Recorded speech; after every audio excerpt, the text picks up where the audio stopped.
Assalamualaikum warahmatullahi wabarakatuh. Mari kita mulai pembelajaran lagi, masih dengan mata kuliah teknik tenaga listrik. Mohon dibiasakan betul, konsentrasi sehingga bisa memahami apa yang saya jelaskan. Tentunya kalau ada yang mau ditanyakan, bisa ditanyakan dengan cara interupsi dan sebagainya.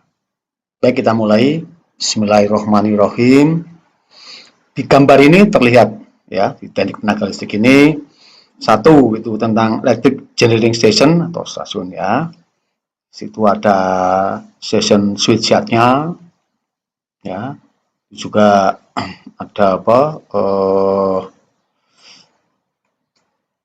Bentuk ya.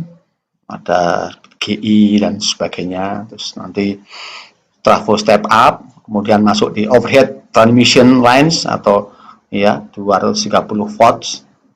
Kalau di Indonesia ya kalau tegangan tinggi itu 70, 150 dan 500 kV. Kalau menengah 20 kV. Kemudian di kedua receiving station, penerima ya, stasiun penerima kan terlihat juga. Kemudian ada sub transmission lines itu 60.000 volts. Kemudian ketika distribution station, stasiun distribusi atau distribution line ada 12.000 volt.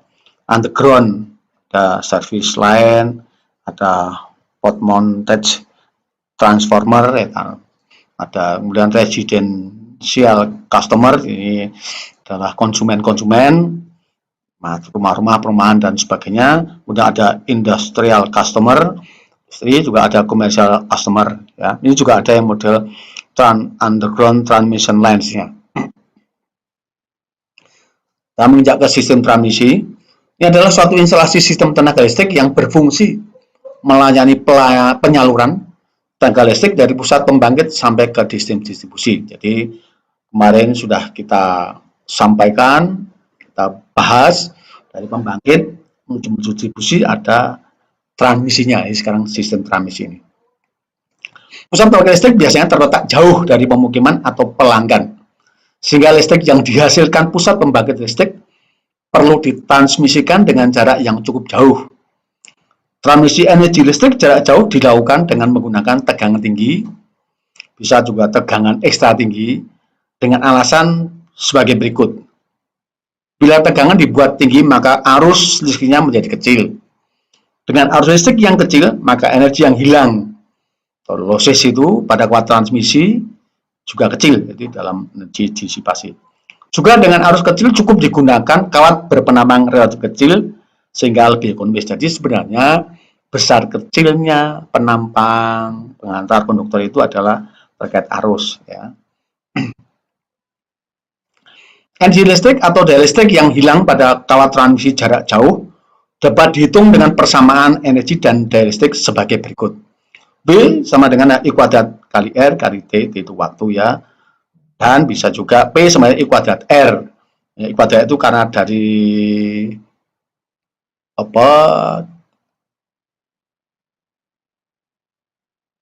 perumusan bisa ya. Ini kan dari V sama I ya.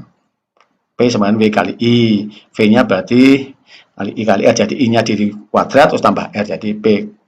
P sama dengan I kuadrat R. Di mana W energi listrik joule, I kuadrat arus listrik ampere, R hambatan ohm, T waktu yang diperlukan atau dipergunakan saat memakai energi listrik, P daya listrik satuannya watt.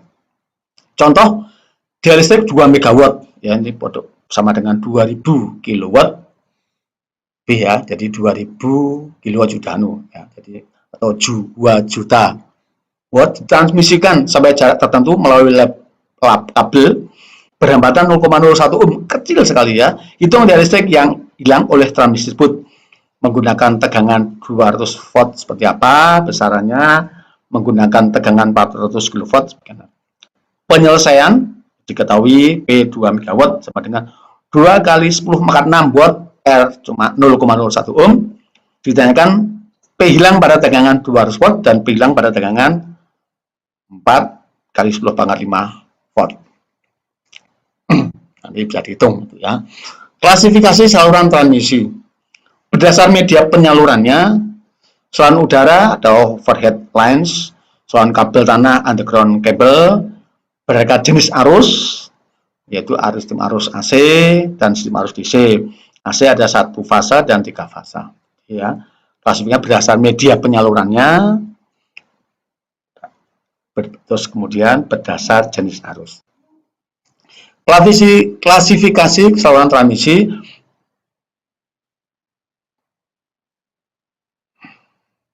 Kita ulang, berdasar media penyalurannya, saluran udara tadi, saluran kabel atau underground cable, berdasarkan jenis arus ada sistem arus AC, yaitu 1 fase 3 fase, sistem C. Hingga hubungan antara jarak daya yang disalurkan dan tegangan penyaluran pada saluran transmisi seperti ini ada ya dalam satu grafik. Ini jarak transmisinya 1 kilometer, ada 100, 200 sampai 1000. Kemudian ada daya yang disalurkan ya, megawatt, ada 1000, 2 kali 1000 dan seterusnya. Nanti juga ada catatan faktor bebannya. Komponen utama yaitu menara tiang transmisi ya, jelas yang berdiri untuk menyangga kabel yang akan dipasang, isolator untuk pengamannya, kawat penghantar konduktornya jelas ini kabelnya, kawat tanah ground wire kalau juga untuk pengamanan. Satu, menara atau tiang transmisi ya adalah suatu hubungan penopang saluran transmisi yang bisa berupa menara baja, tiang beton bertulang dan tiang kayu. Ini jadi sesuai dengan kebutuhan yang juga melihat situasi atau kondisi di lapangan ya. Apakah pantura, kemudian di hutan-hutan, di gunungan dan sebagainya. Di daerah pertanian, perkebunan itu. Kemudian berdasar fungsinya menara dukung, menara sudut, menara ujung, menara percabangan dan menara transposisi. Sistem transmisi ada yang SUTT, saluran udara tegangan tinggi, tapi ada juga SUTET, saluran udara tegangan sangat tinggi. Antara lain, bicara SUT, sirkuit tunggal yaitu transmisi tegangan tinggi, sistem 3 fase, dengan 3 buah penghantar fase dan 1 buah kawat tanah. 2. SUTT, sirkuit ganda yaitu transmisi sistem 2 kali fase 3, yang masing-masing sirkuit terdiri atas 3 buah penghantar fase dan 1 kawat tanah. Konfigurasi penghantar antara lain bentuk penghantar fase posisi tegak atau vertikal, bentuk penghantar fase posisi mendatar atau horizontal, dan yang ketiga bentuk penghantar fase segitiga delta. Jenis-jenis menara Anda bisa lihat ini ya, paling kiri itu persegi, terus ada persegi panjang, korset, terus ada gantri di model seperti ini ya. Kemudian juga ada yang jenis-jenis tiang bajanya, ada persegi, segitiga, pipa baja, ada yang dinamakan juga panser, jadi kayak bertingkat gitu. Jenis-jenis menara baja, ada yang rotasi, ada MC, ada bertali itu, kait itu seperti itu kelihatan ya, kayak ada tali menyamping kanan kiri, dicantol ke tanah. Klasifikasi tiang baja bertulang dan tiang kayu menurut cara penghimpunnya ada ya tunggal, ada jenis H kayak huruf H itu ya, jenis A kayak huruf A, jenis gerbang kuil jadi bentuknya kayak di kuil-kuil gerbang seperti itu ya. Isolator. Jenis isolator adalah jenis porselen atau gelas, jadi bahannya itu ya. Menurut penggunaan dan konstruksinya, isolator jenis pasak, isolator jenis pos saluran, dan isolator gantung ya. Kalau gantung berarti karena memang pemasangannya menggantung. Ini jenis isolator ada jenis bol seperti itu bentuknya. Bentuk pos udara ini yang sering kita lihat di jalan-jalan itu kita pas keluar kota gitu ada, di daerah Anda juga ada. Jenis pasak seperti ini, ada jenis klevis, panjang juga nih, yang sering kita lihat ini ya. Line transmisinya ini bisa lihat ini kelihatan sekali kabel, kemudian ada isolatornya yang dari gelas, ada yang porselen itu kelihatan seperti tadi ya. Ini satunya nanti menaranya ini yang sebagai tempat nyantol gitu. Kawat penghantar, suatu bahan listrik yang dipergunakan untuk mengalirkan arus listrik. Jadi dia sebagai warna aliran arus listriknya. Oleh karena itu, sifat terpenting yang harus dipunyai oleh kawat penghantar adalah konduktivitas listrik yang baik dan sifat tahan panas yang tinggi. Jadi betul, karena harus itu menciptakan panas. Pada saluran transmisi udara, kawat penghantar yang digunakan adalah kawat pelanjang atau bare wire. Bermacam-macam jenis penghantar saluran transmisi, ada yang AAC, yaitu aluminium konduktor, kawat penghantar yang seluruhnya terbuat dari aluminium. Ada AAC, aluminium alloy konduktor, yaitu kawat penghantar yang seluruhnya terbuat dari campuran aluminium.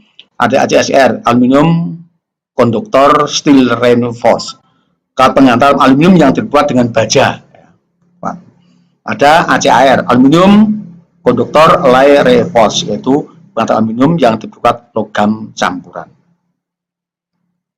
Saluran transmisi udara umumnya menggunakan kawat penghantar jenis ACSR, aluminium konduktor steel reinforced, jadi antara aluminium juga ada bajanya, yaitu kawat penghantar berlilit atau stranded dengan inti berat serat baja di tengah dikelilingi oleh lapisan-lapisan serat aluminium. Aluminium mempunyai tahanan jenis rendah, membuat kemampuan hantar arus ACR cukup tinggi. Sedangkan kawat baja yang berada di tengah menyebabkan kuat tarik penghantar ACR lebih baik dari kawat penghantar aluminium biasa. Jadi ini sebenarnya suatu strategi atau cara, ya. Jadi kawatnya jadi kuat dalam penarikan, tidak mudah putus atau patah. Dia juga kalau ada angin dan sebagainya tahan dia terhadap goyangan-goyangan itu. Kemampuan hantar arus atau KH.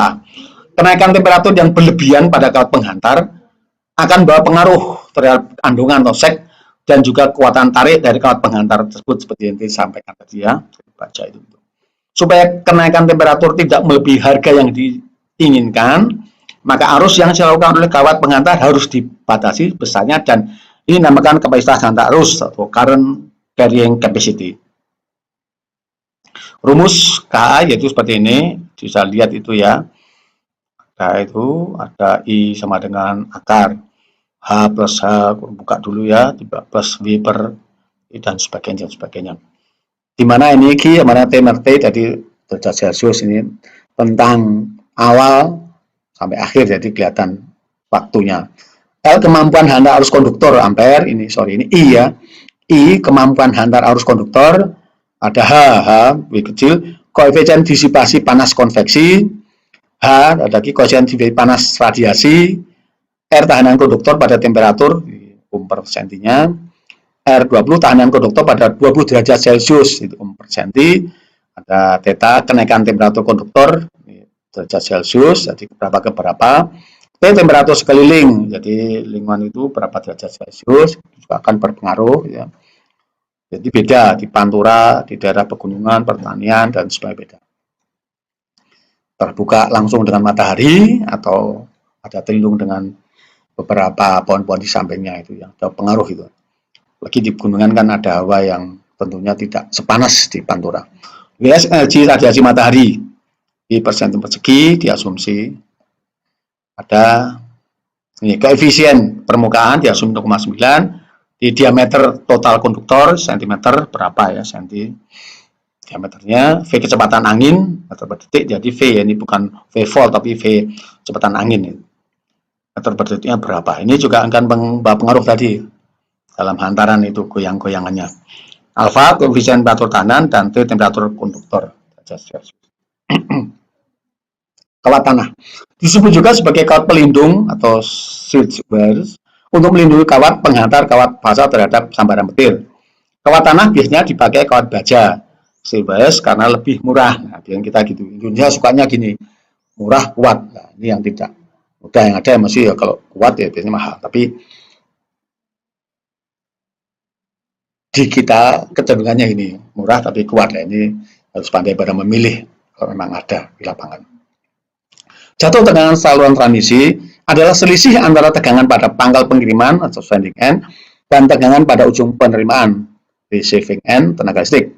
Jatuh tegangan relatif dinamakan regulasi tegangan atau voltage regulation. VR sama dengan VS dikurangi VR dibagi VR kali 1%. VS itu tegangan pada pangkal pengiriman, VR tegangan pada ujung penerimaan. Jadi waktu transmisi, terus ini waktu diterima distribusi ya. Jadi ngirim awal sampai di tempatnya berapa. Ada seperti itu. Daya guna saluran transmisi atau efisiensinya adalah perbandingan antara daya yang diterima dan daya yang disalurkan. Jadi tadi Ya, efisiensinya adalah simbolnya seperti itu, PR per PS dikali 1%. Ya, nggak ketemu nanti. PR daya yang diterima kilowatt, PS daya yang dikirim kilowatt, PH hilang daya. Jadi akan tahu ini ya. Jadi nanti PR dibagi PR plus PH dikali 100%. Otomatis efisien ini semakin besar persentasenya semakin bagus karena yang hilang relatif kecil kan gitu. Jenis-jenis gangguan pada saluran udara, hampir semua gangguan saluran sapu 87 kV ke atas disebabkan oleh petir, apalagi musim seperti ini ya, musim penghujan begini. Hampir 70% dari semua gangguan saluran yang 110 sampai 154 kV disebabkan karena gejala-gejala alamiah. Ada petir, salju kita enggak ya. Kalau di luar ya ada es, jelas itu juga enggak. Angin ya, banjir setelah gempa kita gudangnya ini. Gejala alamiah lain yang sering jadi disebabkan oleh binatang burung ini juga ada. Karena sok mencelok itu, nah kalau burungnya agak besar sayapnya kan bisa juga mengganggu. Jenis gangguan yang biasa terjadi adalah gangguan hubung singkat, korsleting itu, ya, hubung singkat antara dua fasa, ada juga hubung singkat tiga fasa dengan tanah, dan gangguan lain putusnya satu atau dua kawat yang tadi bisa jadi karena faktor kalau yang pengantarnya nggak besar ya karena sabet apa, mungkin bisa jadi karena pohon yang tumbang dan sebagainya. Gangguan seperti itu alam terjadi ya. Apalagi kalau di saluran ternyata di bawahnya ada pohon-pohon yang tinggi, ini sangat tidak bagus. Seperti kasus dulu ada di daerah Gunung Pati itu ya, karena pohon sengon itu sehingga buat rekod se-Indonesia. Ini yang bisa disampaikan dan kita bahas di pertemuan kali ini. Saya sangat berharap Anda bisa memahaminya ya, setelah bertahap nanti bisa tahu ya, bangkit, transmisi, dan nanti juga akan ke distribusi. Sekian, terima kasih, mohon maaf kekurangannya dari Pak Eko. Wassalamualaikum warahmatullahi wabarakatuh.